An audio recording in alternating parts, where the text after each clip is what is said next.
agent. And crucially, the consumer then relies on that belief and the agent's actions. Can you give an example, like what kind of words or actions? Sure.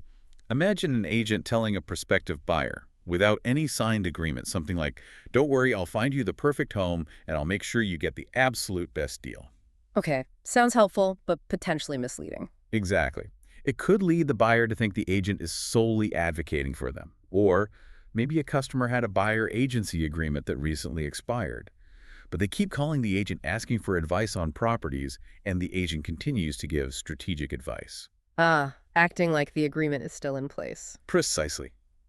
Even something like a salesperson proactively seeking out a specific customer and offering services, or agreeing to a buyer's casual request to keep an eye out for a particular type of property. These actions could inadvertently form that unspoken implied agency bond. So the crucial insight here is really, your words and actions matter more than just whether a piece of paper has been signed yet. Absolutely. An agent's behavior can accidentally create a legal relationship, leading to unexpected duties or liabilities for both sides. It often leads to conflict, especially if there's already an express written agreement with another party involved. Okay, that leads nicely into another concept, vicarious liability. What's that about? Vicarious liability is a really significant legal concept you need to understand. In states like South Carolina, a client, the principal, can actually be held legally responsible for their agent's actions, Wait, even if the client didn't know what the agent was doing? even if the client was completely unaware. It stems from the agent's duty of obedience to the principal and this legal idea that principals shouldn't be allowed to benefit, even unknowingly, from wrongful or fraudulent actions taken by their agent on their behalf. Wow, okay, this is massive for anyone listening to grasp. Can you give us a scenario? Sure, imagine this situation from our source. Sarah is an agent, and she happens to live across the street from a property she has listed. A potential buyer calls her about the listing and mentions they have 4 young children. Sarah, personally, doesn't want more children on her street, so she incorrectly tells the buyer, "Oh, sorry, that property just went under agreement." She's discriminating based on familial status. Which is illegal, and the seller she represents. The seller had absolutely no knowledge of Sarah's conversation or her discriminatory statement. So who's liable here? Just Sarah. According to our sources, Sarah, her listing broker, the company she works for, and potentially even the seller, could all be held liable for Sarah's illegal actions. Even the innocent seller. Because Sarah was their agent. Yes, because of vicarious liability. It profoundly underlines the deep responsibility that comes with appointing an agent. Their actions can become your liability. That is a sobering thought. Okay. And related to this, you mentioned imputed knowledge earlier. Let's define that properly. Right, imputed knowledge. Hmm. In South Carolina, the general rule is if one person within a brokerage firm knows something material, everyone in that entire firm is legally assumed to know it. Everyone. Mhm. So if the agent in the cubicle next to mine knows something crucial about a property, Legally, you and the whole firm are considered to know it too. That knowledge is imputed across the brokerage. okay, let's use that Vermont example from our materials. Walk us through that. Okay, so Nan buys a vacation home in Vermont. Her agent is Bridget, who's relatively new and had no personal knowledge that the specific area was prone to extremely high winds. Unlucky, but sounds like an honest mistake by Bridget. Maybe, but here's the twist. Bridget's manager at the brokerage firm did know about the high winds. In fact, the manager had previously lived in that area and moved specifically because of the damaging winds. Oh, so the firm knew, even if Bridget didn't personally. Exactly. So later, Nan's new vacation home suffers significant wind damage.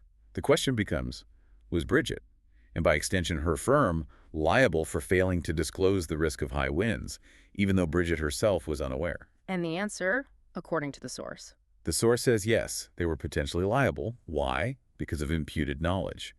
The manager's knowledge was imputed to Bridget and the entire firm. Wow. So it's not just about what your specific agent knows, but what the company knows or reasonably should know. That's a powerful reminder about how information is supposed to flow within a real estate company. It really underscores the collective responsibility, and a very closely related concept is imputed notice. It's simpler. Basically, informing an agent is legally considered the same as informing their client. So once you tell the agent, the client is legally considered notified whether the agent actually passed the message along or not. Correct. Notice to the agent is notice to the principal. Okay. Shifting gears slightly, let's talk practicalities. If you're a buyer, what are the most common, maybe the most important services you should expect from your agent? Good question. According to NAR's profile, which is in our source material, buyers primarily want help with three key things. Number one, help finding the right home. Seems obvious, but it's top of the list. Makes sense. What's number two? Number two is assistance negotiating the terms of sale, getting the right price and conditions. Also crucial. And third, Help navigating all the complex paperwork involved in a transaction. right, the endless forms. Okay, so find the home, negotiate the deal, handle the paperwork. What about for sellers? What are they looking for? Sellers' priorities are slightly different, but related.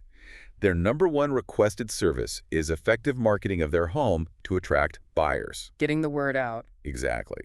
Number two is help selling the home within a specific time frame they might have. Meeting their deadline. And number three, just like buyers, is assistance negotiating the terms of the sale.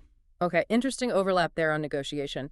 Now, for buyer clients, those with that full fiduciary duty relationship, what does reasonable care and diligence actually look like in practice? You mentioned a checklist. Yes, the source provides a really comprehensive, reasonable care and diligence checklist for buyer's agents. It's quite detailed. Think of it as a thorough due diligence roadmap. You get some examples. Okay, it includes things like obtaining and reviewing the seller's property disclosure statement, strongly recommending professional inspections, structural, HVAC, electrical, plumbing, the works. Also radon, termites, lead paint, if applicable, asbestos.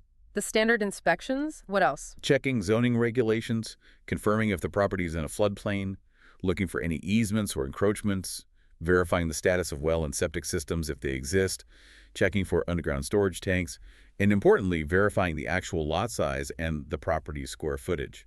Don't just trust the listing data. Verifying square footage, that's a common point of confusion. Okay, does it go beyond the physical property itself? It does.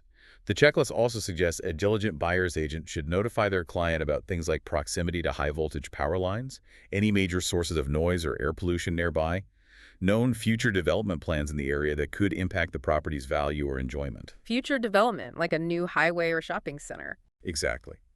And it even suggests checking publicly available crime statistics and sex offender registry websites for the neighborhood. Wow, that really underlines the extensive level of investigation and advocacy a good buyer's agent, acting as a fiduciary, should be providing.